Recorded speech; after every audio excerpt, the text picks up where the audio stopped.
nalento nigijimisayo uyemsebenzini usebenzani usebenzela bani ngoba solokhu sazalwa mfowethu even nabazali bethu solokhu bazalwa everyday sitshelwa ngeeconomy ibalance nini kanti le-economy how difficult is it to balance i-economy kanti kukhona laba esibasebenzelayo thina nje sonke that's colonization namangisazi lento sengiyavuka lento esho i-economy mina like they create these things abomtsipe he's a billionaire wenzani savuka sezo ngiyakubuza wenzani umtsipe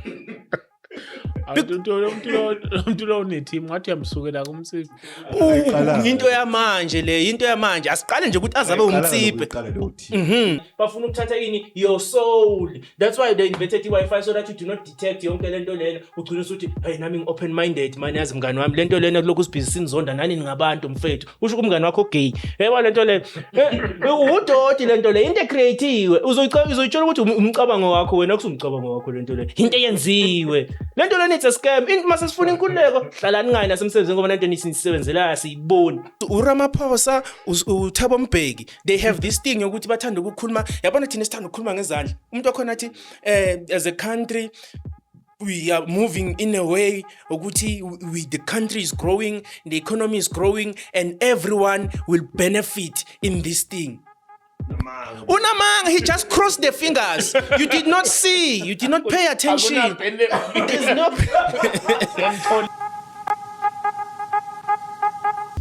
Welcome to the Dobe Show. Of course, I co-pilot and I'm Christmas. You already know I'm doing the best show, even James knows. Otherwise, on Sunday camera, this thing as usual. I got my man James, and on my right, I got my man Kanda. Do one story at the time and one testimony at the time. Please subscribe. Please make sure you like the episode before you watch it and share the episode, and please join the membership. It's only 20 Rand a month, so please join the membership. Thank you so much to those who are doing that. If you are a donator, details shown after a disclaimer. Thank you so much. Thank you so much to those who are doing that. May the Lord bless you. Thank you so much for supporting the channel. We really appreciate it. It's road to 200,000 subscribers. You can see the got a board for that. Yeah. James, how are you on Grace? Yeah, road to 200k subscribers. Yeah. I was full Sendleleni. party report luck. Ngitho kahle kahle sengibonile ukuthi kufuneka le body noma ngingajika nje makune body uma ngakushiya ne body ku right ngoba akufuneki mina kufuneka ibody manje is fine kodwa kulokhu ngathi uprinte namaphepha ububhize ma internet cafe. I always me stationer pedal mfethu abantu ufuna ngene ngayo yonke indlela lo nkulunkulu angene ngesikolo angene yonke athi umuntu ubhekane ngithi uThixo okay free ingane yami esikoleni next year mfethu angiboleke okuzosala iye ku grade 1 grade 1 so ngithi akuboleka amaposti uma ukuthi amanye hayi uzokuthola ayikhinkinga vele ngoba cishe sisobe sesiqedile uNkulunkulu uyabuya manje it's game over yeah it's uhuru yabona this this is uhuru guys like I'm telling you like the jig is up bayazi even all the corners all the lodges they know good no like yeah akukho sizokwenza manje so people know the truth and everything ipointa khona ukuthi no uyabuya manje uNkulunkulu and one of the revelations engiyitholile mangihleli uthi I saw ithrone yakhe ne iyobibekwe sobe for as a country sobe sibeke a union buildings. He will be the president and this country will be led by prophets, people who can decipher a message kaNkulunkulu ukuthi uNkulunkulu uthi this that's how things are gonna be. So yeah uzoyithola i-stationary vela esikolweni unana akunankinga ngoba kuzobe sesiqedile yabona atalithini ixesha ke ngoku Jipinga zachiritse isikhathi sesikole isikhathi sakasoma frequency hey madoda hey yazi Jawood lento ecede ukuyisho uthi this country will be led by prophets. Hey kokunye ngingayibelieve If You it, know why? Okay, yeah, why? Nami ngifuna ukukutshela something, yeah, why? Mina personally, I've always thought or had this conviction ukuthi this country will be a better country if we are led prophetess. by someone who believes in God. Yeah, very. Because the kungakhona ngathi akekho vele. Yabona labantu abasiphethe ngathi akekho noyiwayo nje okholelwa kuNkulunkulu. And angeke azabe khona umuntu olidayo okholelwa kuNkulunkulu under le system le. Because hey guys, yabona this thing ne, if you can remember mangikhuluma go back to language ne. For you to be there, you must be elected. You must be elected. You must win what the elections. That's the same reason why it's called electricity, by the way. Why? It is low frequency. It vibrates. Kule portion la khona ini the demons thrive. That's where the demons thrive. That's why omunye mase bamhlasele kahle ukuthi mase kuzophela inyanga kusho igedlela. Kusho istove. Why? Simply because demons can access that household. That's how I feel right now. And I've always angazi noma ke ngakutshela Chris Direct ukuthi mina mase ngibona ngathi I'm being attacked. Hey, qali wash no dibondweni vele limi. Uzathi ubheke kuziwasha lisesandleni vele imele nje. Bese mhlawumbe umoshakalelwa imoto. Yeah, a creative leyo. Le dala ngisola vele ukuthi hayi. Into creative. And another thing, I don't know, but yabona, especially wena ne. Hey, Fanagit, I don't know how to say this, but let me say it. When, yeah, when are you, Uganda? Because yabona njengoba sihleli la, masihleli la nasikhuluma and stuff. It's not just like the radar is always picking up messages and whatnot. Hey, Kanda, man, you are a giant in the spirit, my brother. Whew. Just able to access that thing. That's why they always. That's why what you see, you think are coincidences are happening. That's because you are a giant in the spirit, my brother. So maybe I need to say officially. Oh, no, it's a prophecy. Yes, it's a prophecy. I'm telling you. That's why I picked up, especially now. Yeah, he could be. He could be even more. Not just the person who reads the scripture. Not just somebody who reads the scripture. Somebody who gets the message straight. This manje. That's what I picked in eye. And uzumbono yazi ukuthi the thing is abantu bathanda sometimes abantu they are excited by those things and then to not hear the literal translation of the message kaNkulunkulu uyangithola. So ezinye izinto uNkulunkulu makathi hayi okay no asiyeke leyo asiyathi ngidlule kancane ku. That's why mawuzongibuza if uzokhumbula kahle I did not answer you ngendlela egculisayo ngalenkathi ungibuza ukuthi how do we measure i-frequency and mangibuza nange well especially mangibuza ngendaba ye how do we use this frequency knowledge to the point ukuthi we can make money or be prosperous, if I can put it like that. Ne? I did not answer you ngendlela egculisayo, if you can remember. It was done intentionally because you were talking literally, like you were talking young told, because there are ways. Because if uzofunda iBhayibheli ne and ufunde especially King Solomon, you learn ukuthi he's called the wisest man. And remember ukuthi what did I say about Izangoma and Izinyanga and all those people? I call them what?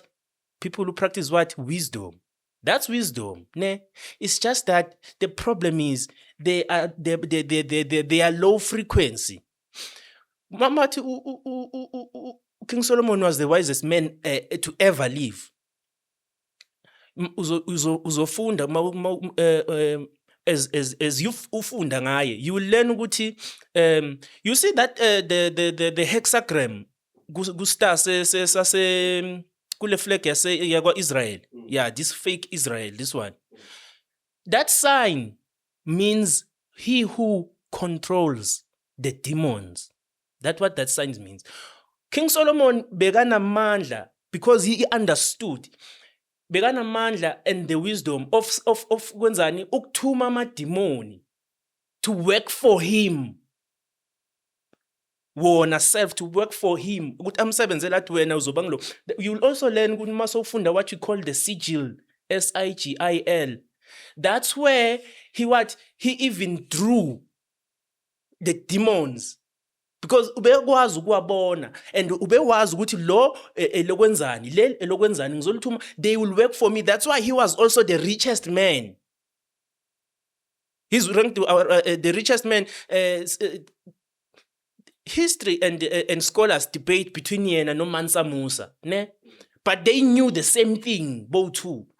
How to control the spirits and whatnot. That's why I said there are things of which I cannot share. Because abantu bazogijimela lo ukuthi oh so na if ungenza lokho yikho kuzonginika imali, then you are missing the part yokuthi kabani kaNkulunkulu, because wena uNkulunkulu phela uNkulunkulu wathi uNkulunkulu sat down with himself wathi asenzeni asenze umuntu. So mawuzothi wena ufuna ukwenza you are practicing or you have knowledge of making money, of kwenza imali, you are limiting yourself because uNkulunkulu wena, you don't even need that. That's why last time I said this part of a brain is a projector. You khuluma lento uyifunayo kulento le ekhona izokwenzeka. Why? Because thina we are not flesh. We are not flesh. Just ukugcwalisela lento engishoyo le. Oh, you remember brother Enigma makazothi even emojis are evil. Ama emojis athathelwa kulama sigils a create ubani uKing Solomon. Go and research lento le uzoyibona. The sigils and emojis into eyi-1.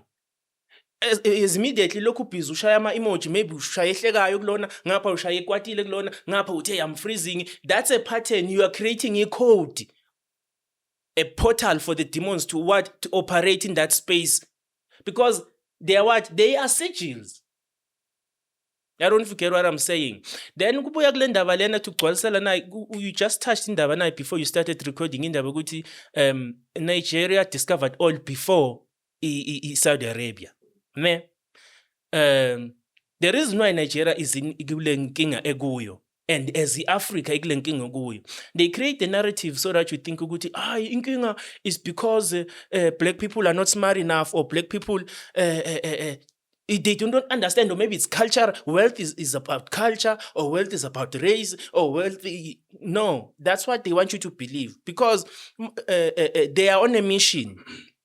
When you check the mission, it starts kuphi ngo King Leopold was a Belgium. Ne?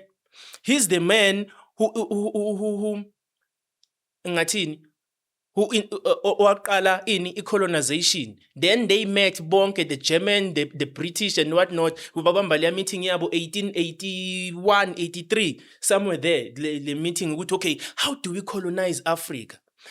The reason why they wanted to do that is because Africa was the last stop. The last stop of what their mission. They have and had conquered in all the other continents, your Asia, your America, South America, North America, abaqedanga. In North America, abaqedanga. Why? What am I saying? You will learn ukuthi mawufunda iBhayibheli and you learn ufunda the Apocrypha and you do proper history and research. You'll find ukuthi the reason why they are doing this and what the Bible you are being colonized, ne? But iBhayibheli lithini lempe esibhekana nayo ayisiye oyani eyenyama, but eyani eyakwamoya. Yes, that's the truth. Eyakamoya lempe esibhekane nayo, because wena Africa, you are the last stop. You are the last species okumele senzeni siqede ngayo, because umhlaba lo wonke wawu black. The whole earth was black. That's why you learn ukuthi abelungu, they are not real humans. The original human is the black man. The reason why we look Chinese, we look what, is simply because of what? Of the Nephilims. in the book of Enoch, le ngilozi ezawo ezulwini zafike zenzani zazalisa ini abafazi abani babantu. So lesizukulwane sakhona bafana nani? Bafana nalama demon lengilozi ezawa kuphi ezulwini. That's why they had to colonize Africa, because the agenda is to get rid of ini the umfanekiso kabani kaNkulunkulu. Ucanga ukuthi kwenziwa yini ukuthi futhi I'm sure njengawe Ganda uke wayifunda lento le. Uthi kwenziwa yini njengalaba abasisibethe esibaziwa ama-influencer not bahamba baye eDubai. Uzwile le story besizizwa ukuthi kwenzakalani le. Bathi bafika le babenzeni? No. Ama-ritual. Lama ritual bathi baba yabona se toilet kusuka umuntu indlela yakhe yokwenzani yokuthwala in the Arab world or in that what world indlela yakhe yokuthwala ukuthi ngenzeni, because it means I defecated on bani on uNkulunkulu. So indlela yakhe yokusayina ukuthi uNkulunkulu ngenze njani kufana ukuthi ngiyakuthuka. You get what I'm saying? So the reason why Africa ikanje, whereas we have all the minerals and the resources, it's simply because that's the plan. And economy is fake. Don't fall for leyo nto leyo. Economy is fake. You can't tell me economy exists and it's true. Uma ngabe South Africa produces about 2 million tons of ushukela. South Africa consumes about 370 tons of ushukela. But ushukela wa South Africa ubuye eSwazini nase-Brazil. It's just a matter of what, a way of what, start my resources la, so mixa le, start la wale, so mixa ngapa, start la ngapa, and then people are lost kupi kule business, because business is not a true word. It's just a way of saying good you are busy. And the only people making money are the shipping companies, about MSC and whoever, because who owns them? The Jews. Amajuda yibaba own this thing. So all this thing is a farce and a lie and a hoax and a sham. It's a scam. Amanga yonke lento le. The same way you learn good, there are no sicknesses. These people they researched and ngani ngobuhlakali abanikezwa yini yila amademon abawathandazayo uBhali your Moloch your whoever babitshela ukuthi this and this and this and this, because that's what the masonry, the Illuminati, the Templars worship. Bayithatha lapho influence yabo. So mawungibuza nge-frequency, the frequency yemali, you must stay kuphi, you must be low frequency to the point ukuthi idemon lani lemali lizokwenzani, lizokwazi ukukunika ubuhlakala ukuthi how to do this and this and this, and then wena wenzeni konke lokho elikufunayo. That's why I didn't want to answer you, because it is what it is earthly, because imali ayisebenzi. Yini umsebenzi wemali? Ngisho noma ungayinika inkomo lana thethe utshani kuphela uthi nayo inkomo ungayithola ukuthi vele ithi angeke ngidlele inki. Ayikho into ayikho. I saw people nje bajabulela ukuthi bathi Elon Musk is now a trillionaire official. I think abanye bathi 1.1, abanye bathi 1.2 trillion. The reason why people are falling for that, uthando lwemali, the love of money. Ukuthi he's made it. He's made what? Goose. So yeah, sibuya back to frequency yethu bafundi bazalwane bantwana basekhaya and stuff. Yeah, this one is Uhuru bafethu. We cookie. This one is Uhuru. The Lord Almighty is back. We will be shouting free at last. Free at last. Thank God Almighty. We are free at last. Once we are done with this and my gosh, my yabas. Hey, hippie. Where's my stick?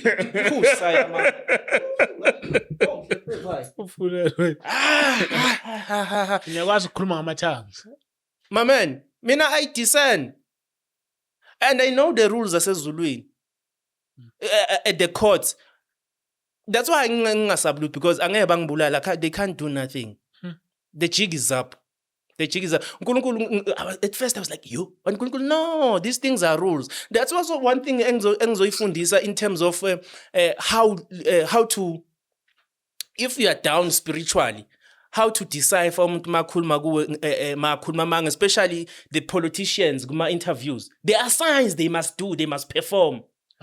Yeah. I think yabona asithi uChris ungithukile manje, ne? Ungithukile uChris. And then uChris Oh, asithi mina ngithuka uChris, ne? Ngimthukile ngenhlamba whatever, ne? Mangibuya kuye mangibuya kuye ngithi Chris my brother, lokho kwenzeke earlier, ne? Ngicela ungixolele. What do you say yona Chris? Ngixolele. You just made a mistake. It's fine lokho, but you did not see ukuthi I'm not true. Like lento engishoyo angizimiselanga. Ubonile ukuthi ngenzeni kanti?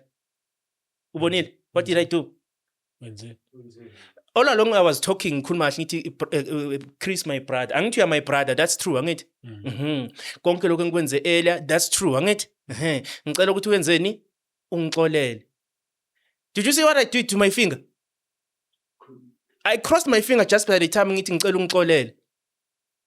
So what does that mean? That means I'm not angiqinisanga lento engishoyo. I don't know why. They know bona ukuthi lokho kushoyo it means nothing. You've been communicating. You've been communicating. I don't want to lie to you. Yes, I always ask myself. I always do this and I always do this. Namanje lokuhlala so ngithi. Izenze so. Like zenzakalela volunteer. You kumele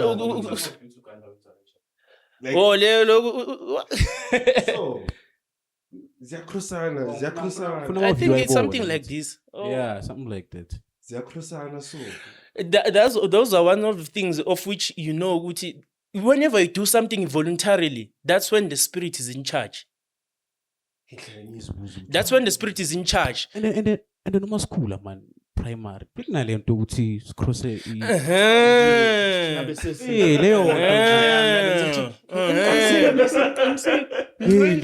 thing is the thing is, I'm a politicians, ne? They work for Bani, they work for Satan. But ezulwini abanalungelo, they don't have the right to lie in front of you. But bayakwenza lokho. Why? Officially, legally, kumele enzeni umuntu wakhona once makufika kule party leyo ukuthi asakhuluma amanga, abanye babo zobona by crossing the fingers. But because the crossing of fingers like this is the most basic one, they keep on changing it. Uyabona njengama interviews bathola benze so umuntu wakhona akcrossa ini crossing the legs like this. It's a sign to say yonke into engizoyikhuluma amanga. Hayi wena. Yebo, I'm telling you. No, the thing is the thing is they know. It's intentional. Omunye wabo, for instance, uRamaphosa, uThabo Mbeki, they have this thing yokuthi bathanda ukukhuluma, yabona thina sithanda ukukhuluma ngezandla. Umuntu wakhona athi as a country we are moving in a way ukuthi the country is growing, the economy is growing, and everyone will benefit in this thing. Unamang, he just crossed the fingers. You did not see. You did not pay attention. There's no. Yes. Yes. Those are one of the things when the Lord comes and reveals to you, oh, this and this and this. Watch this. Njengale caba le nkosi yami elungizwe. Ngoba yena yambona ukuthi usesehlaza akakwazi kuyenza lento. I don't know if any of one of you saw this la commenter khona bathi angazi the Human Rights Commission. Yes, I think I saw. Azathi melizi ejele na human rights. Kumele iyejele na human right uma izosho kanjalo izohlukumeza amalungelo wami. And then it got to the part la khona aqamba khona amanga. But because usesemusha kulento, he did it in a crude, rudiment way. He said, le commission lena ngoba thina kushuthi amalungelo wami. He crossed the fingers like this. Wakhuluma senze so. It must be organic so that people do not pay attention. Remember last time I said Bega say United States. They were training him for such moment. And lento le Human Rights Commission and whatnot, it's a stunt. So that is what it seems organic. They are synthesizing him so that people can think ukuthi yeah, kushuthi he. Kanti they know they are pushing the agenda ukuthi nge 30 June we want to create what? Violence. How did they synthesize the ANC? Pela, are you aware what the ANC, the chances of ANC being in government from the unbanning were very slim. But to synthesize it, they what? They created what? The 1993 violence of ANC and IFP.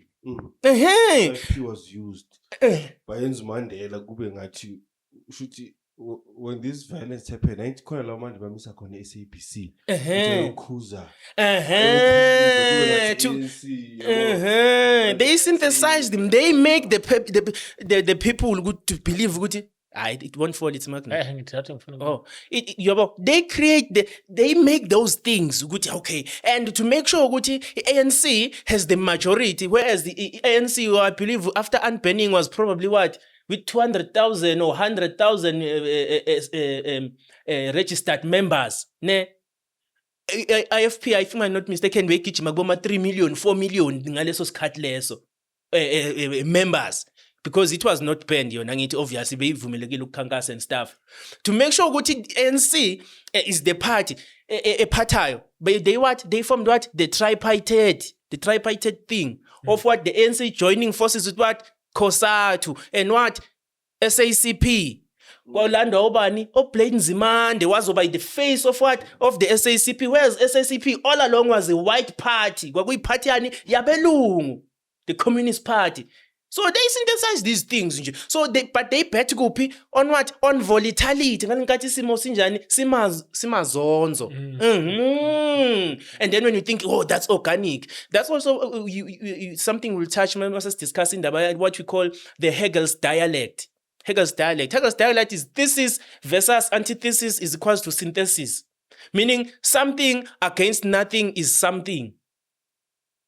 Yeah, 1 plus 0 is 1 minus 0. So that's why my debate, the final debate is always gonna be 2 people. Hey, prayer Adam le. That's why my debate, there's always what gonna be 2 people. That's why I saw to Nama football teams, they will only be 2 amakhulu. Uma besifuna esithathu ngqoni bese Mamelodi. Uyayizwa lento le. So that the people are always what? My man, lento siphila is a script le. It's a script. I'm telling you. Let's touch it in not today, but maybe when you come back. Maybe or it might be easier for you to. I've been trying to check it. Michael Jackson might be a product Yamane Films because I forgot the name they used to Uyi. That's why Okay. But I get to be Mara vele moso busy vele to make Jackson vele hey ukuthi alokho ukuthi mbetuzonyazi singalo kuquleka abantu. Yes. So ukuthi angikwazi ngilande kuphi. I get you. Yes, yizo zonke lezi zinto angithi izo the same thing what benze wabo Bushiri wathi phu abantu bawe bonke ke nabo babone bathi throw away the crushes. Hey mama wangihlekisa kakhulu lapho. Yeah, ibona. So it's what? It's wisdom. It's just that you are using it for what? For the wrong reasons. So in other words, uSathane wangaqamba manga makathi Eva uNkulunkulu uthi ningadli kulesihlahla because nizoba nolwazi njengaye nizofana naye. But the thing is, he always hides iqiniso lakhe lihamba namanga because now abantu sebawile kuphi endleleni la khona uNkulunkulu ababeke khona useyabathomenta ke manje usebathumela usethi uNkulunkulu akekho. The umhlaba lo is moving at around 1,000 miles per hour in a vacuum in space. There's no space, bafethu hlalani la emakhaya, hlalani phansi, relax. Nalento nigijimisa uyemsebenzini usebenzani? Usebenzela bani? Ngoba solokhu sazalwa mfowethu, even nabazali bethu solokhu bazalwa. Every day sitshelwa ngeeconomy. Ibalance nini kanti economy? How difficult is it to balance economy kanti? Kukhona laba sibasebenzelayo thina nje sonke. That's colonization. Nama kusazi beta sengiyavuka. Lento show economy. Mina like noma ungafundanga guys or lento it doesn't need rocket science. Mina beyingidina lento inqa ukuthi whenever remember la South Africa kuphuma scandal sabo FNB nawo apps ukuthi money rand manipulation. But when that happens, iranda lehle. Still. But uzuma meke reshafula overnight. Thank you. Nje lapho. This thing because Uzuma ayikazi balance economy. Ayikazi balance economy. Yazi ukuthi mfethu lento ingaba ihlazo masingakhuluma with the youth yango 76. Sikhulume nayo nje sithi hey guys, since nina you won't be alive kule future siya kuyo thina. Since bazondubula namhlanje if nje you get what I'm saying uma ngathiwa nje you have the inange time traveling uthi no in the future ne I will buy a bag ne this bag ukuyithenga will be R1 million. Hey bangasho ukuthi hey udakiwe yazi lo muntu lo udakiwe lo muntu yini lento ayikhulumayo mara phela ayawe ukuthi R1 million yanamhlanje is the equivalent of 72,000 yango 76 72,000 rand. So there's a big chance that the economy has never grown. It was just what? Inflation. Yosibula ngcono sithi ikhulile. Yeah, yenzani? What's the point of economy if the people still abana icathulo? Abantu ingane mfethu abana ngisho ivaselini ihlathi zinjani? Nalaba yazi abanye abafundisi basazoba nenkinga yazi. They think uNkulunkulu happy bona they are taking salaries esontweni. Kunengane mfethu eno tracksuit u3/4 kanje yabo ukuthi kubanda kanjani. And then uNkulunkulu emhle njalo. Uthini ngale ngane? Uthe itheni uNkulunkulu akasho ukuthi izulu labo. Umuntu ongena ezulwini kuyomela afane nengane. Uqinisile bona bafethu. Ikhona eBhayibhelini. I think it's in the book of Malachi. So ukuthi bazophanishwa befundisi isikhathi sabo siyeza. Laba abangabotsotsi kambe basenze isikhathi sabo wena ngathi siseduze kungakhona upush ibenz you are taking a salary from the church hayibo who are you working for and it's not a coincidence that churches do not pay tax it's not a coincidence it's the devil's way of financing them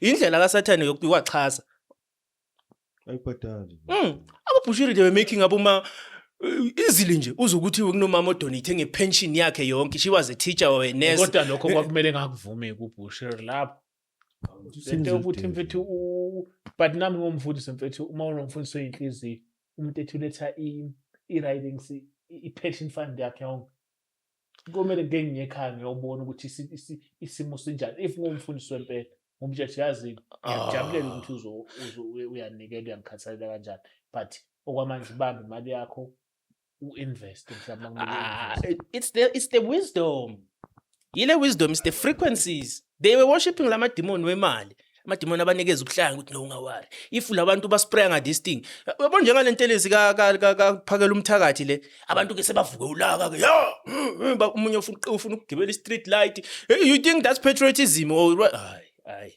abantu abahlukana nalento bazolimala there's danger coming eight there's danger coming all right angiboleki uHandi yeah all right ngefrequency bafethu yeah we are back again back like a bang yeah sibuyile yeah namhlanje we will be touching what natural disasters ne how these people create natural disasters are created yebo fana amen I saw last night there was an earthquake in Venezuela. Yebo. And it's not making news. You understand? And about Donald Trump will kidnap the president yakona.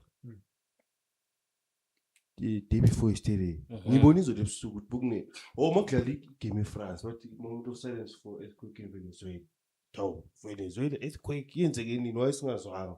Wakungakhulunywa ngayo. So mase ngicabanga sister maybe it's because ngicabanga into esho ukuthi maybe it was created number 1 number 2 nanokuthi Donald Trump ukuyothatha ipresident yakhona ngaqala yabo maybe they don't want ukuthi zifike indabeni efana lezo. It's a way of steering the narrative because abantu bazowenzani bazobuya banake ini Nkosi yami usipheshukelwe Nkosi yami isilimyelelwe silahlekelwe and what not benzani just like the same way mababhekisa that panel le ye frequency yenza abantu bakhohlwe sebaphumile kulomqondo walento kade bayibhikishela kade bayitoyitoyela yona and then to make it fana njengase South Africa when was it kanti kuzoba nezikhukhula ezinkulu eKZN and then kuphuma umtsipa to donate 23 million hey yazi siyayiphila iFong Kong normally bangathi donate something yeah probably yes they create those things they create abo BI phakathi ahamba nikeza abantu kwazi kwasho True Bongs you remember True Bongs this low statue saka David obathanda ukwenza ama joke I believe is TikTok in oh yes wathi uveza ustishe ivideo yakabhi yayiphakathi apha abantu imali and stuff ngizwa. Hayi khona. Sengibathe ngiyahamba elokishini etown. Hey, ebhi phakathi. Kanti uhambela kuphi indoda? Hayi ngithi phela nami ngizodibana nawe ungiphi imali. Khona la ukuthi ushayeke khona uzuthi kodwa ngingani. Usaqhamuka. Ethi my brother. Nalama video adlalayo manje ku TikTok now. Umuntu mhlambe athi uyakubulisa. Bayenza kakhulu amantombazane mhlambe uthi avele athi ubulisa intombazane inqaba. Bese intombazane ivume. Mayivuma vele akhiphe iPhone nemali athi. Kwata la. Ngizobona lama video. Ukwatela. But it's also a way. Keep 10,000 iPhone 16. Yeah.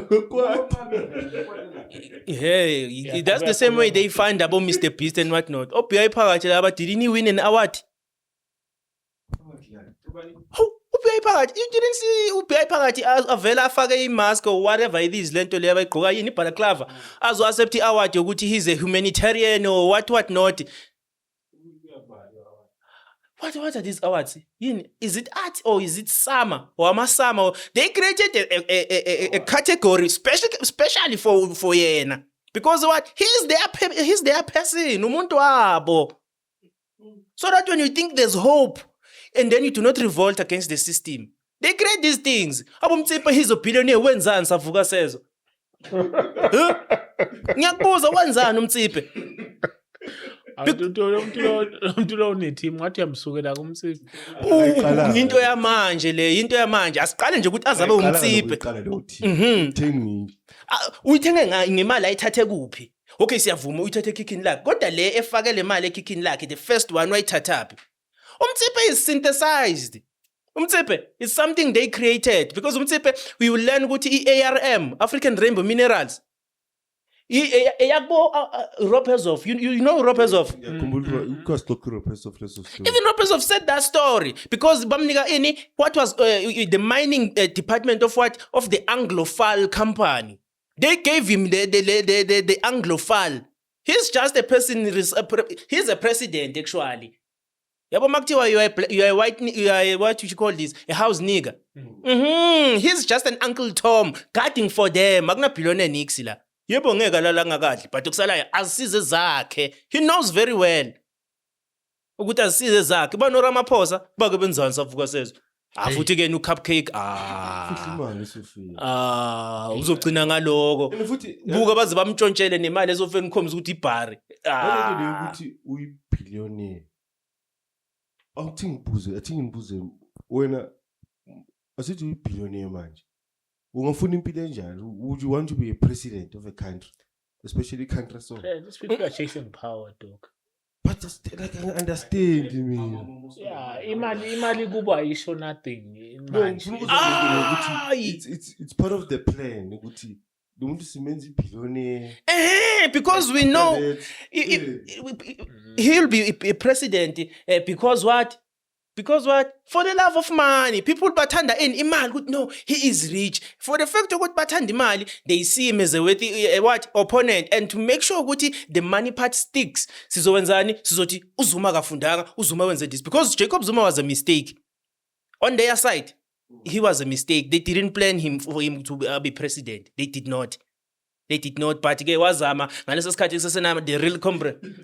Yeah, bamxoshwa wabuya ngomshini wami. Hey babona bathi ayathi mfake sizocreate ama scandals. Let us njengoba sekangenile athi senze lokho okuzokwenzeka khona kuzobuya bani umuntu wethu uRamaphosa uye lo esimfunayo.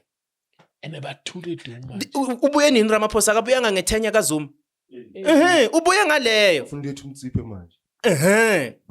Uyini akayenza umtsipe noma khuluma ikhonto ephilayo kwayizwa wena noma nethi uthembele ukuthi unemali ezifu uzokuthengela isinko. No, angeke.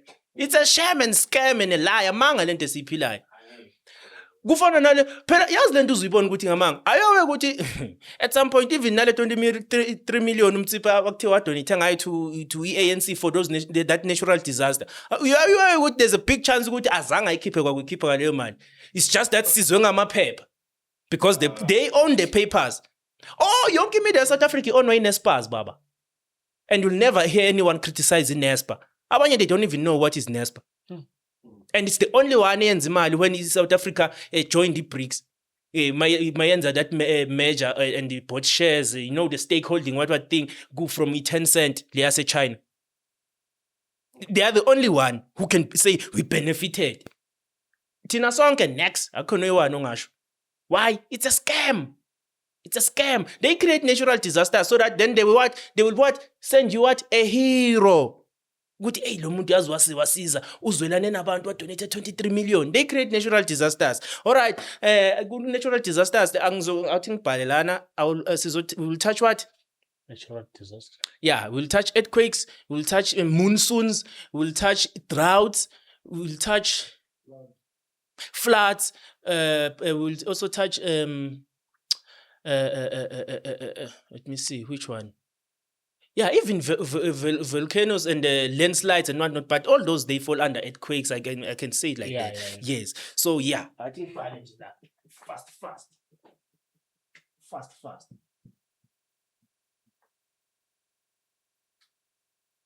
Tornadoes, monsoons. Monsoons is heavy rain. Tornadoes, monsoons. Earthquakes, thank you. Earthquakes. But floods, they are under monsoons. Yeah. Yes. So, hey, ngishaya James ngoba i-mic wangitshela kaningi manje lokho angizwa slow lena. Yeah, tornadoes, monsoons, earthquakes. Yeah, we will touch just these ones, ne? Yeah. This is frequency. What? But slash what? Natural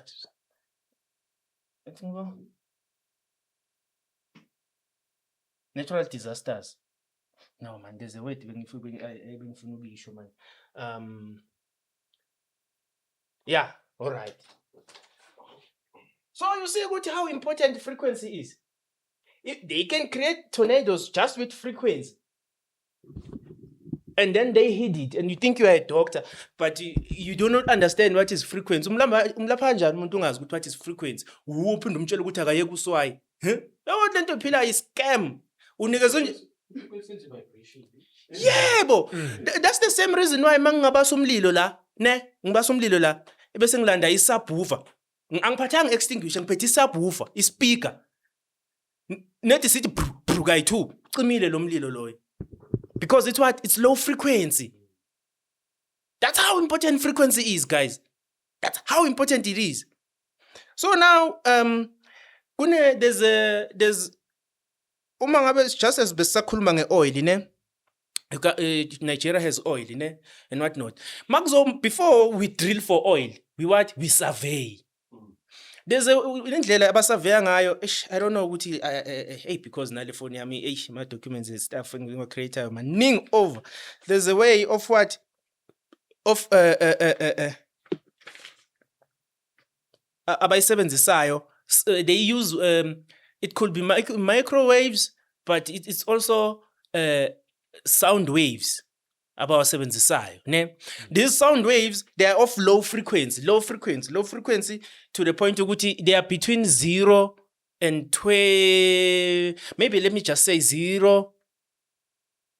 It's between 0 to mhlambe angithi 25 hertz, ne? 25 hertz. This frequency is so low ukuthi you can feel it. You can hear it. It's like you get what I'm saying? So kuba na a truck ne ezoma maybe let's say this kule portion le. And then ikuzoba nenye ezolalela maybe let's say 100, 200, 300, 500 or a kilometer away ne. Enani i-tracker ini lama vibrations athunyelwa yini ile vibratayo, ne? Ukuthi how do they bounce back? Then we know ukuthi if they bounce back this perimeter, it suggests we've hit what? Gas. But if it's this way, it suggests we've hit what? Oil. But gas and oil esikhathini esiningi ziba njani, ziba ndawonye, ne, ziba not ndawonye ukuthi it's mixed, but kuba closed, they are in proximity. So now there's a problem with the international communities, ne, and some of the NGOs about this way of what's the word, surveying for oil. They claim it's cheaper compared to ukuthi ngivele ngiqhamuke ne-drill rig sengiyadrilla manje thola ngizodrilla for no reason ayikho lento. This is cheaper so that I know ukuthi okay, it's confirmed and we have estimate of so much of the crude or of the tonnage of the gas, ne, all right. But now what's the beef between the international communities and this way? It triggers earthquakes. You are sending this much this much frequency waves down on the earth. And by the way, these frequencies, sound frequencies, when you send them down the earth, it doesn't necessarily mean the earthquake will be here. You must study the tectonic plates, the structure of the, this is what it's crust, mantle, inner core. You must study with okay. Even if you're going to njengase Venezuela.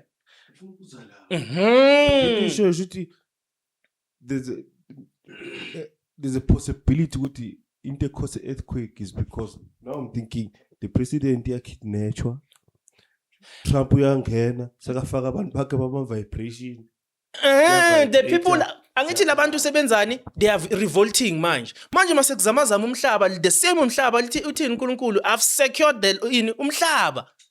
Umhlaba wanzani wawusekela, umhlaba uyindawo, it's secured. These things indlela zokwenzani zokwenza abantu benzeni bacabange otherwise ukuthi yo uca uthi na magna earthquake basamlalela umfundisi or umuntu ufuna isponge sokulala, ufuna ingubo or ufuna ini. Ayime kancane lento leyo. It's a way of getting in fear. That's why the Bible also says I have not given you the spirit of what? Of fear. Because mawusaba ngilekathi uphuma la endleleni uNkulunkulu akubeke khona isitha sikufuna khona awucabange kahle. For instance, nomngane wami olahlekelwe imoto not so long ago, zonke izinto engikhuluma naye zona akazizwa because usacabangela ukuthi labantu bacishe bangibulala bangingenele endlini and what not. Manje sowubuyile kuma senses wakho sekayangizwa, ngiyasho ukuthi yabona ukuba ngizwe kasekuqaleni ngabe imoto kusiyitholile because you hear the signs ukuthi ikuphi. But now it's too late. We are not sure ukuthi sizoyithola. So ukusaba, that's why ukusaba is not from God. Anxiety is not from God, but they are creating it what? With these hyper frequencies, what? With the Wi-Fi, because they are boiling your brain and your pineal gland. This thing is an attack kumuntu. Go and mawubuka wonke umhlaba.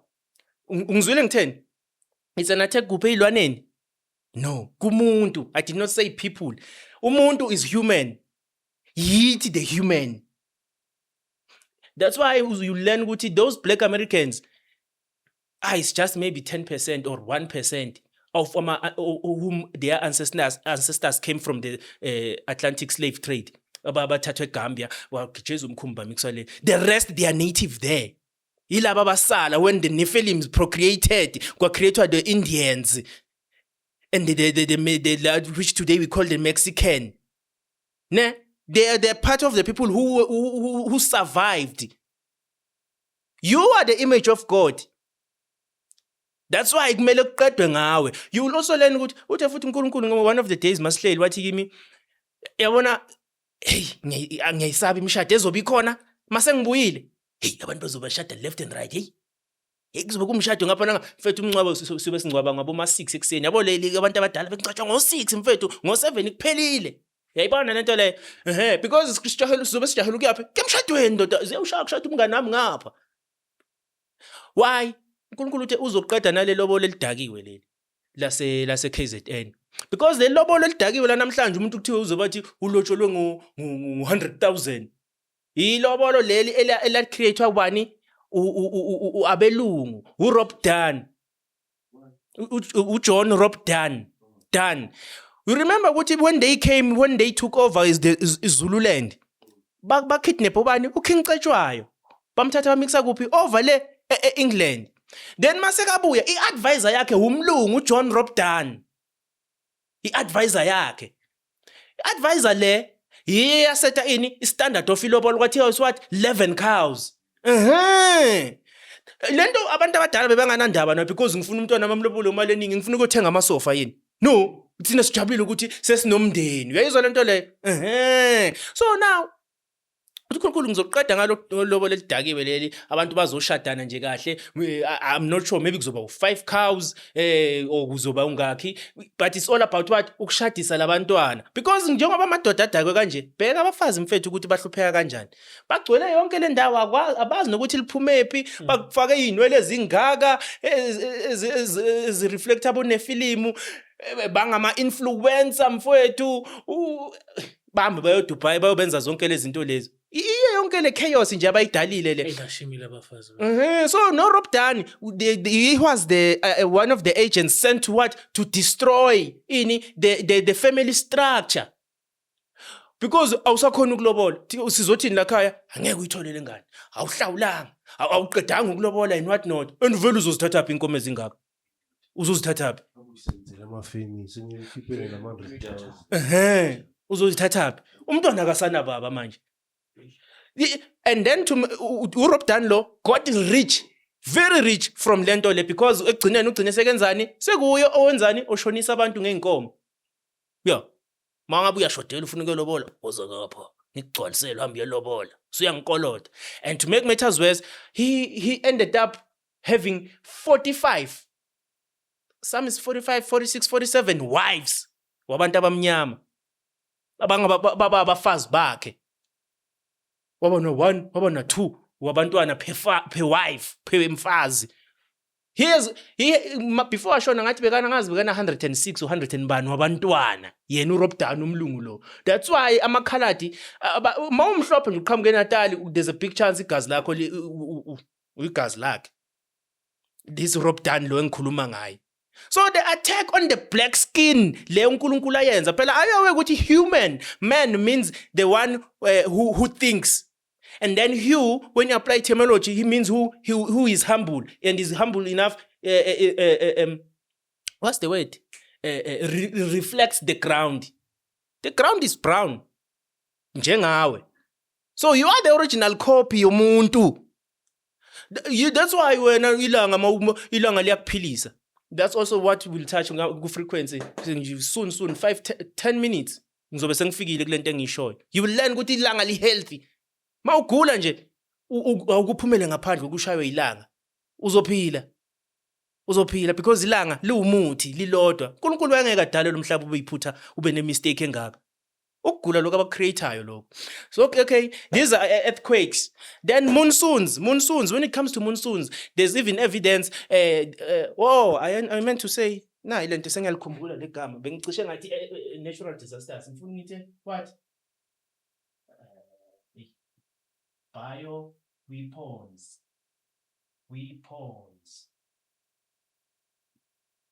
Bioweapons. Ikhalizani zempilo zendalo. America ithe maseyihluleka eVietnam in the 60s. They resorted to what? To monsoons. Because bahluleka ukunqoba the Viet Cong, ne? Kwathiwa, you know what? We will engineer what? Monsoons. After I could making a mistake, but whether it was after, it was before, they were using chemical warfare. There's what you call Agent Orange. It was created by who? Monsanto. The same Monsanto le namhlanje yenza what you call this? The seedlings and abomanyolo and stuff. That's the same Monsanto created the poison, this Agent Orange. Kwafihlahla mfethu, even namhlanje abantu mabazala Vietnam. They give birth to kids abanama defects and ne-cancer. In the international court, America is the number one leading, is the number one suspect. Is also the one guilty. Ne? So how do we create monsoons? That was chemical warfare. Bioweapon is frequency. They will do what is called cloud seeding. Cloud seeding. Amafu athi mababona ukuthi okay kuzoba na this type of ifu elizoqhamuka over South Africa or over what we will do what is called cloud seeding. They spray metals, it could be metals, it could be small particles of salt over the cloud, so that the cloud lizowenzani lizogadarisha even more, because now the cloud is what angithi yabona magnoswai sekudingeka amanzi ne so the cloud becomes so big ngendlela ukuthi kuzoba into efuna ukuba uzamcolo, kuzoba uzamcolo. And then that's how they defeated the Viet Cong, because kwabanani nama floods eVietnam, kwaba nama floods, amasotsha asuffocator kuphi in the trenches. Now there's even a supply of weapons and whatnot. The trails udaka, because bona they have airplanes. Then that's how they won the war. That's what bioweapon. Did you win the war really? You did not. You did not. Usebenzisa indlela ezingekho wrong, because should uyigwala ngoba phela uwoqala impi, so usebenzisa ezinye indlela, ngapha upoison abantu, ngapha wenzeni what. So it's monsoons, and monsoons lawa and tornadoes, they are sort of related. And if you can check, lama monsoons lawa angeke kuzona ngelilodwa ilanga uzwe kuthiwa hey kube nezikhukhula eNorthern Cape. And these monsoons, they always come from Gupi, from the sea, from the east to the west. Why east to the west? Because the eastern seas are warm and the western seas are cold. That's a perfect recipe for Tina to create this thing. Remember, diffusion is a movement of particles from high region of concentration to a lower region of concentration. That's why even KZN is very prone to floods. And you remember, I think it's 2022 or it's 2021. Was it what? Was it Katrina, that tornado? They always stem from the sea. Because that's the perfect condition for them to get what? Most water. So the winds will blow them inland. Once they are inland, there's no longer supply of the water. There's no longer supply, so it will dissipate. That's why it will never happen la ku dry corner ukuthi uzoza bathi hey kube nezikhukhula eNamibia. No, ugwadule.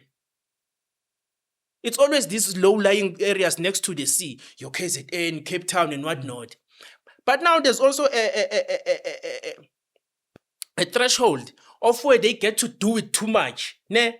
Instead of creating these monsoons, he created snow. The last time South Africa had snow, which I can argue with, maybe it was also not organic, was what? Boma 98. It's umkhithigo. Boma 98. Lately sesinesithwathwa nje. Kancane selikhithikile zilafika ngisho kompumalanga. I'm not saying they did, but then I'm not saying they didn't. It could be them. They were experimenting. That's also why I will also ngifakazele indaba kaMama uMpande. Makathi ubona imvula enkulu. Amanzi. Yes, because they saw ukuthi no, now we can't take the country over with another lockdown. All right, let us create what? A natural disaster. So isitha sakho lwanaso, you must know zonke ikhali zaso. It's called intelligence. Now, tornadoes is the same thing. If you can check the country enama tornado kwadlula wonke ama country and it doesn't make sense is United States. eFlorida mfethu kuhlezi kuphephuka but still namanje bakha izindlu ngani ngogodo ngeplanga. Uma ukuthi why ningathuthi? Phela America witnesses about 1,200 tornadoes per year. 1,000. That means what? A year is 365 days. It's what? Is it 2 or is it 3? But 3.5, maybe 3.5 tornadoes per day, in other words. Yeah. They are creating it because this democracy, if you want to be democratic, it means you must allow who? The funders. The what you call? Yes, you must allow the private sector to fund in your campaign. I-campaign yakho, umkhankaso wakho must always be funded by what? The businesses in your country and even foreign interest. That's why Ramaphosa was so till to this day akadisclosanga ukuthi who funded his campaign, because the evidence shows ukuthi he was funded by UK and US and what's this Anglo-American, if I'm not mistaken. They're the ones who made sure that he's president. Then it proves that democracy is fake because akusintando yabantu. So, lento ziphilayo amanga le, kodwa akakusana ndaba uNkulunkulu ubuyile. Yeah. Oh, why is America fighting Iran? In your understanding, why? Because of oil. the oil. But khona izinto ezikhulunywa uTrump man ezangenza ngacabanga ukuthi iAmerica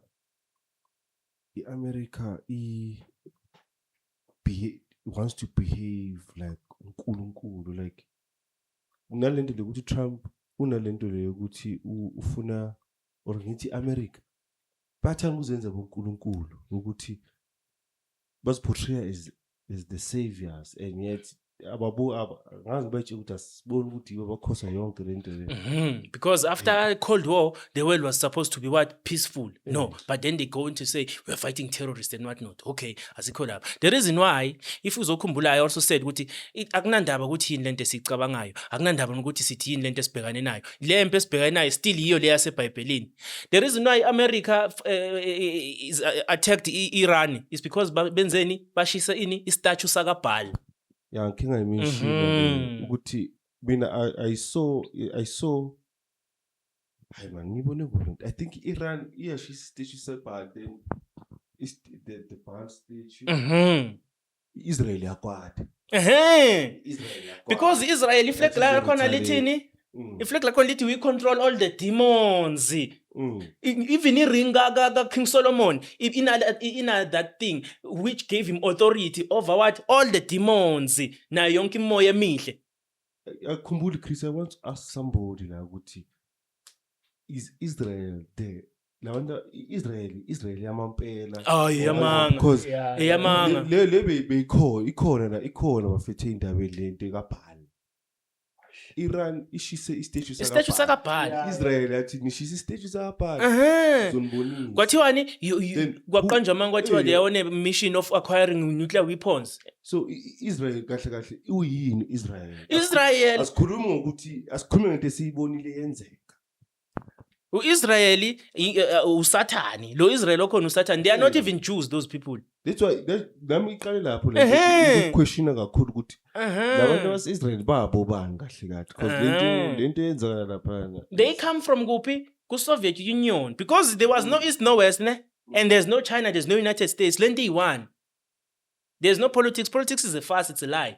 Remember there was a time during the presidency of Biden, he what's the word? He ordered, I think angisakhumbula F-22 or the F-35 jet to go and shoot in a spy satellite or camera or spying device from China. And then China responded that no, you are escalating things. You're escalating things. That's because there are no satellites. Lama satellites abathi they are in orbit. They are andizokhona la duze ngama-balloon because there's no what? There's no space. Kune-firmament. uNkulunkulu wavala la. Akunamuntu ophumayo. This thing is a closed system, baba. Makathi uNkulunkulu uGenesis wathatha amanzi, wawahlukanisa kuphi? Emanzini. Amanye amanzi wabeka phezulu. Yingakho isibhakabhaka siblue. Amanzi lawani. Mabathi bona baye space, baye kusiphi space because i-rocket ngeke ungabasa emanzini wena. Izovutha kanjani i-rocket iphume ngani? Ayikho lento. There's no such thing. It's a lie. Amanga wonke lento esiphilayo la emhlabeni. Yeah, nalento ka-Elon Musk nje. I think Elon Musk ubekiwe as the richest person to make us believe. They are betting on the fact ukuthi wenzeni bayakwazi uthanda imali. Ukuthi he's the richest man. Wenzani? Savuka sezwa. Phela economy useless uma ngabe ihlule ukugqokisa ingane zayo la. Ihlule ukuphesha amapotholi. Thiwa kodwa South African economy before COVID was 1 trillion. Imfethu anginanga ngisho upondo la khikhini. Kuyeka bani ke le economy? Uma ngabe kunjalo. Then it's useless phela. It's useless. Yabona? Oh God.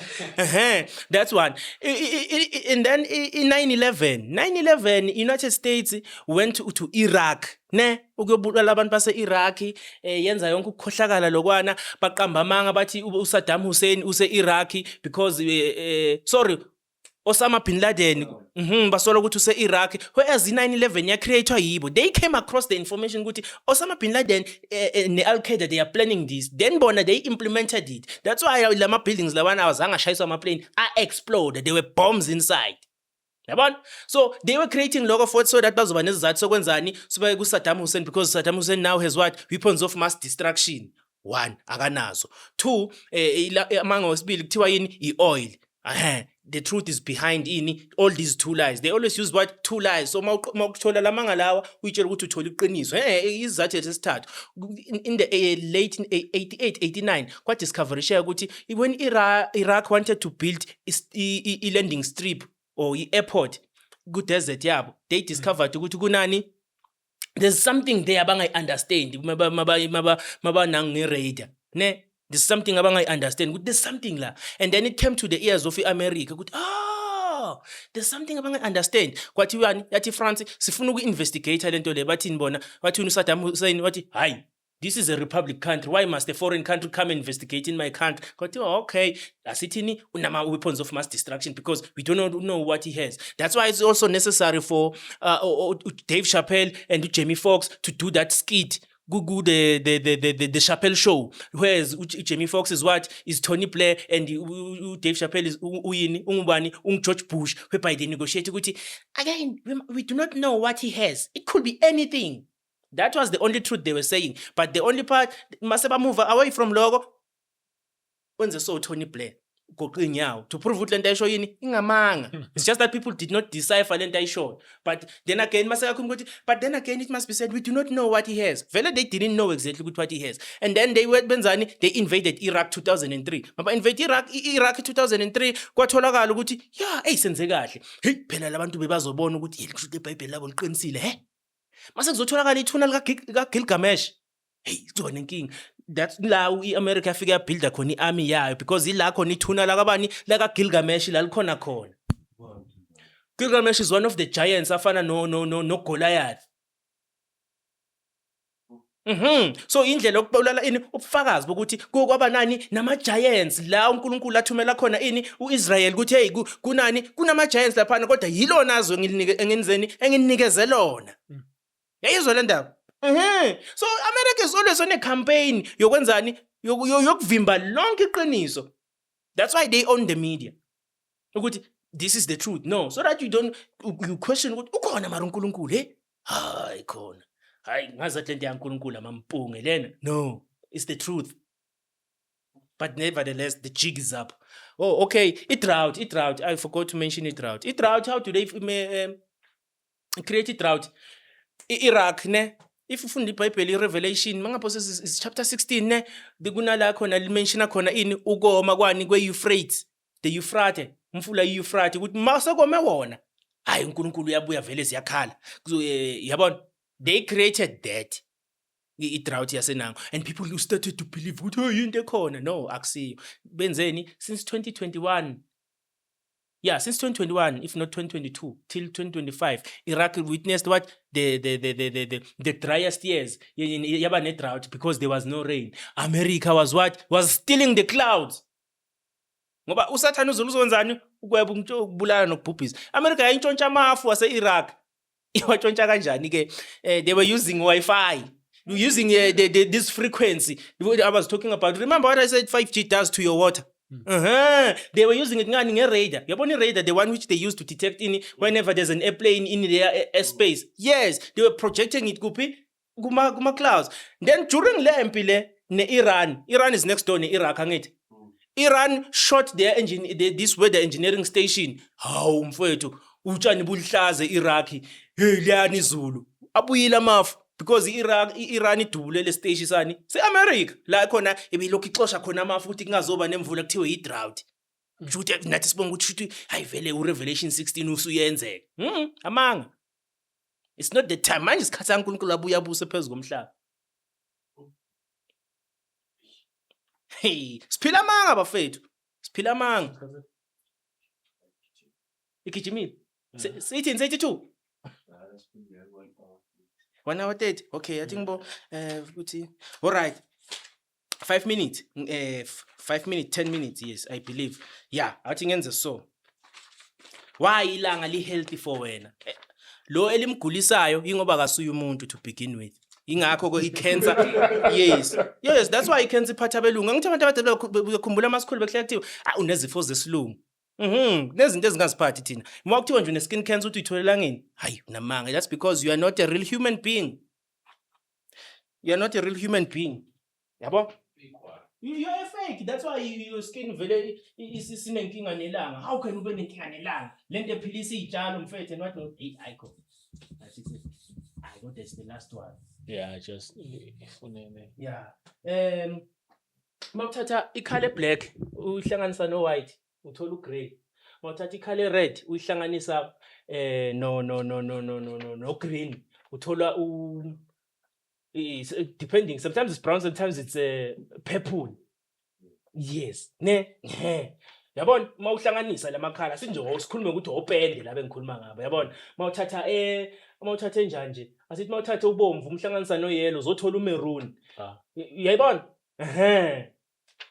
yabona, yes, to make things easy, simple. So now mawuthatha ilanga, it was discovered ukuthi mawuthatha ukukhanya angithi ebusuku sithi kunjani kumnyama emini kushuthi kunjani kumhlophe. So now this is what happens, ne? This is what happened. When uthatha ukukhanya kwelanga and shine it through a glass, a prism. Kongathi kungaba i-prism, ne? Yeah. We get what we call what? The light spectrum, ne?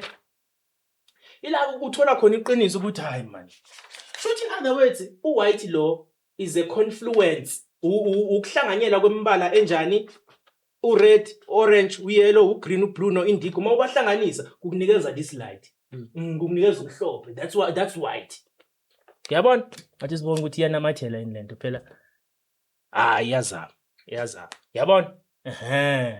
That's what you get. Ne? Mawuhlanganisa lemibala le. All right. Ikunikeza u-white. When you shine it, that's the same reason why sithola i-rainbow maqeda kunizulu. Because the light is what is scattered. Iliyahlukaniseka bese kuba yini uthingo lenkosazana isithembiso sokuthi ngenzeni angeke ngiphinde ngobhubhise umhlaba ngani ngamanzi. And then now when we go back to frequency and we study these lights, low red, orange, yellow, green, blue no indigo, blue ne, indigo no violet is a bit of one thing ne. All right. When we do the frequency, we study the frequencies of these colors. Kusinikeza u376 Hz. U-red is 376 Hz ne. What feeling do you get from the 376 Hz? It's liberation from guilt. Kuphela ukuzisola. Lokhu ubhizuyizwela. That's why mawuphumela ngaphandle imaqeda kunizulu. Kuba nalento engazathi inkululeko nje mfethu ukuthi ulazi lamnandi langa. U-orange above situations facilitate change. Kuba nalento ukuthi ufila ngazathi kunoshintsho. But you do not detect it because kwenze njani ukukhanya lokho. Mawukodwa mawahlukanisa kuba imibala le. 528 transformation miracle restore your DNA. Ukushuthi ilanga lipholisa i-DNA yakho ugula umele ugule wena. 639 relationships and spiritual connection. Uzongazathi ilanga seliphumile awuthi ngiyohlola umngane wami ngapha ukuthi izikhiphane ngaye. Yayizwa lento le. Ukushuthi that's love. U-green loyo 741 cleaning truth and expression. Iqiniso ngoba uzona ufree nokuzi-expressa yourself. 852 Hz is what blue loyo is intuition. It's like intuition is next door of discernment, ne? You can tell izinto ezi wrong from ezi right. So meaning uma ngathi ilanga likho hey ubugebengu bungaba khona because abantu bazovuka ubulowane.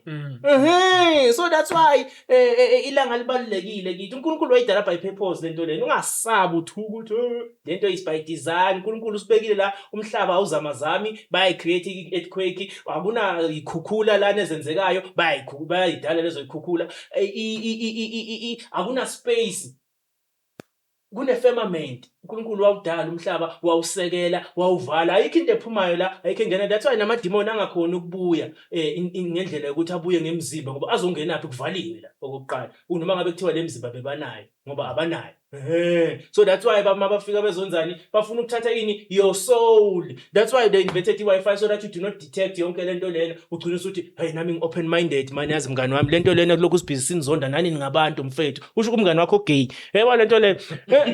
Udoti lento le into creative. Uzoyitshela ukuthi umcabango wakho wena kusumcabango wakho lento le. Into yenziwe. Lento lena it's a scam. Mase sifuna inkululeko hlalani ngayi nasemsebenzini ngoba lento nisebenzela siyiboni. Manibuye nezikolodo hayi suka hlalani phansi ya uNkulunkulu emhle njalo bafethu ngithili ngokuzayo ne ya amen man Ucina usuthi ya mngani wami lento understand. Understandani understanda ini uNkulunkulu wadala indoda nomfazi understandani Ucina usu open minded. Akho open minded la i-pineal gland yakho isifile ngoba yila kuhlala khona unembeza wakho la uzokhona ukuthi hayi lento I don't know how to explain it but wrong lento le. Just because you don't have a reason to explain it, ngapha ipineal gland yakho ayisekho sogcina sothi wena hayi open minded and you think that's your thinking. No, it's not. Oh.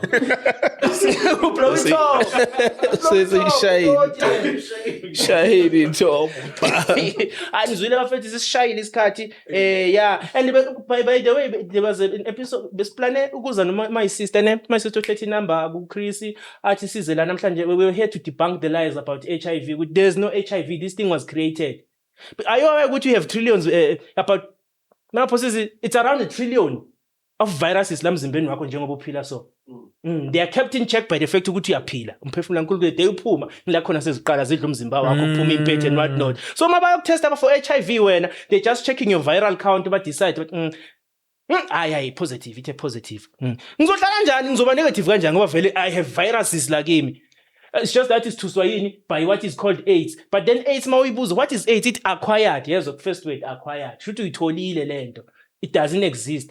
They can. How do we manufacture those symptoms? By what? Spraying chemicals in the air or putting gupi emanzini by doing what? Putting heavy metals. Heavy metals is mercury, lead, and aluminium. The nanoparticles. That's what they're always spraying lapan. Once you inhale those things and you ingest them so much, you will show what signs of AIDS, the symptoms of AIDS. This thing is a lie. Ayikho. Amanga yonke lento le. It's a lie. Goze. Uzoba limazi inangzani in pineal gland. Ngizoba limazi pineal gland. No, the thing is AIDS ikhona because bantu bayakholwa lokuthi ikhona. Angino just manje ngeke ngisukume ngiyomkhomba la ngaphandle. But lokuthi ngiyakholwa lokuthi ukhona. Nale AIDS ikhona ngoba abantu bayakholwa ukuthi ikhona. Angithi abona uzibani washona kabuhlungu. Nami sengisaba lokuthi ngiyofa. Sengisaba lokuthi ngizofa kanti lo muntu wayepoisoniwe. Linto bakwazi ukuyenza bayoyifaka kuma water kuma reservoir. Ku reservoir asasowetho nje singahamba sithi iDobsonville siyazi amanzi akhona lapha samsothela ama heavy metals. Abantu they will ingest them. Noma bathi abaphuza amanzi lawo bazogeza ngawo lawo manzi lawo. Then the person if awathole enough uzobonakala ngazathi uzoshowa ama symptoms. Uzisithi ay Chris hambo test awuna AIDS nix ikuphi AIDS ayikho. This thing is a lie. That's why it was necessary for ukuthi ivele ngesikhathi sakaMbheki so that because siyambona lo Zuma lo uyabhayiza so that will drain country yakhe uzovuma ukuthi uzowenzani he will finance the country will finance ama ARVs. It's a shame, it's a scam. But the department, do you know the etymology of department? What is department? Must apply etymology. It means to separate, ukuhlukanisa. Departure. So what department of health should shooting? Sikuhlukanisa ne health yakho. Yebo. I'll see you next time. Next time, bafethu. Think. It's not yet illegal. Think. Go and read. The information is there. Abantu futhi stay away from the sodas and pork. Then you will start to decipher clearly. Then you vibrate at a frequency at which the devil is yamthusi lo muntu inkinga lo. Inkinga lo muntu uyasiphazamisa. He's standing on our trillions. Ukugula lo cancer na Doto Medical Aid insurance yokugula. Vele ufuna ukugula. Mayisiphuze. Ngoba uthi amanzi ayabheda. Phuzi wayini? Hawu. Uphuza amanzi. Iwani yenze ikhandweni espas nayo. No, the natural one. Ile enganatural, engana alcohol. So idopa. It is scars manje for ukuthi scars phuza amanzi. And amanzi akho faka uswayi so that you are alkaline. Because umzimba wakho is what is electricity. You need what? Abatshengisa ufake Uthetha uvumo hayi foil bafethu. abatshengisa Angikhoshile bathi kancane. vele ngeke ngimthole umfazi kusho uChris wathi umfazi ngeke ayimeli indaba ye-foil. Ikhona manje. Awatshengisa mfo wami kancane nto. Ayithi now Kancane. yeah.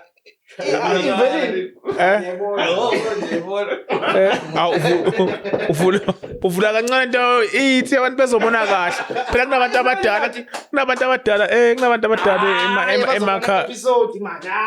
Cha ubona nje mfethu ukuthi Ayivelanga kathi. ayivela Inkinga manje bese kuyibuyisela kuba inkinga mangigqokela. Ayihlali. Yeah, iba frequency yakhe isiphezulu. yeah, ivelile. Yeah. Why not? Really, we are being poisoned most. But the biggest thing, abantu ne, we are being indoctrinated. The school is poisoning. Abafazi basangene kanje yini? I-poisoning through ini? I-makeup. That's poisoning. Yes, the biggest organ emzimba wakho yini? Is your skin, baba. So it leads kuphi? At the end of the day, kuyaphi gegazini. That's poisoning, baba. Yeah, nah. Types of poisoning, ne? Indoctrination. Imfundiso yamanga bakutshela into engekho umhlaba uyaspina uyibhola izulu fluoridated kune fluoride emanzini abaklina ngayo amanzi. That's why the doctor said to say drink what 8 cups of water a day. Kufana ukuthi uyaflasha mos ukhipha wonke ama nutrients emzimbeni. Uyulana usuqala uphuza amanzi owathela ispoon nje sosawoti ukuthi angeke uzomela amanzi uzovela uphuze nje mhlambe 500 ml a day uzozizwa nje unele akunankinga. Why umzimba? That's where umzimba unjani? Umzimba phela knows ukuthi udingani.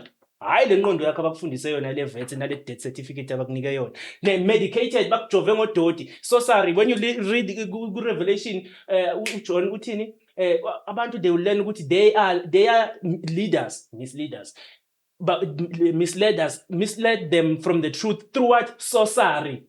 Sorcery is what? Pharmacy, pharmaceuticals. Yes, pharmacy, Department of Health. Yes, bakluansa ne health yakho. It's not a coincidence. Vaccinated. People like vaccinated, they've been glyphosated. Umanyolo lo Monsanto ukudla sikudlayo is poison. Cosmeticated, baba. Uyayizwa? Cosmetics. Lento nifaka la udoti lo. That's why I misbehave. Ngifuna ukuphatha amadoda, anikho happy emzini yena nazi nani ukuthi nifunani. Niphethwe yini? I-poisoning. Food sedated. Nidla too much, udla pork, phuzana namasoda. Fluoride. Yekela for instance ekunye yekela ukuxupha ngo-Colgate. Yes, ne-fluoride. Ayo ukuthi fluoride mangayithala nama-tiles azodabuka la. Then that's why amazinyo akho azovela bese sewusothi amazinyo abolile because kade waqala nge-fluoride. Kanti ixutshwa ngayo. Mfethu lukhona usawoti ikhona i-baking soda. Mina ngisebenzisa i-vinegar, apple cider vinegar nani noswayi. Ngivele ngithi nje kancane chuku umlomo umnandi fresh because mawuxubha umlomo the whole point is what?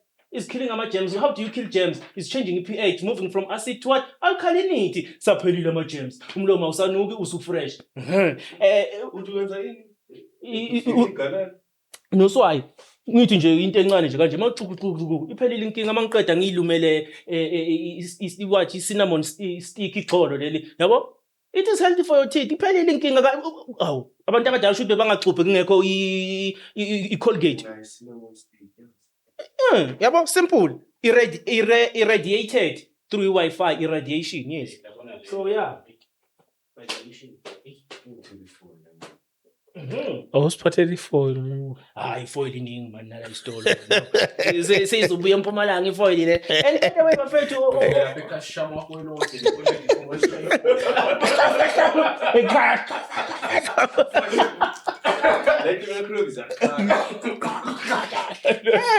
Ngapha siphuzi iphulvimika.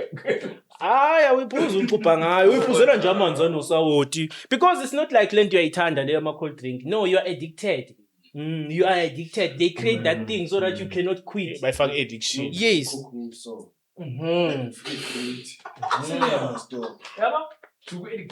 It's a shame and a scam, bafethu. It's a shame and a scam. It's a lie. It's a farce. It's a hoax. It's a scam. Sokubona nini my brother?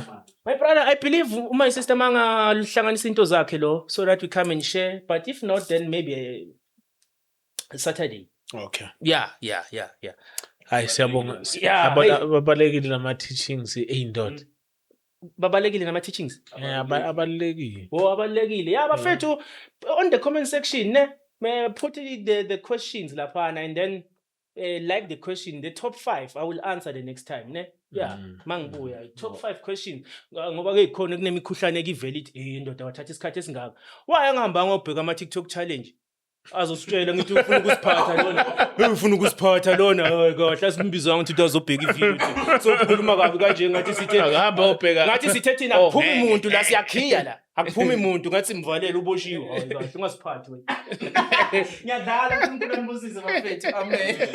Hayi siyabonga my brother. Hey. Siyabonga on camera and sound as usual. I got my man James, and on my right I got my man Kanda. I do one story at the time and one testimony at the time. At a See you time. and next time. Please like the episode, share it, subscribe, and make sure you join the membership and also donate. Our details shown after the disclaimer.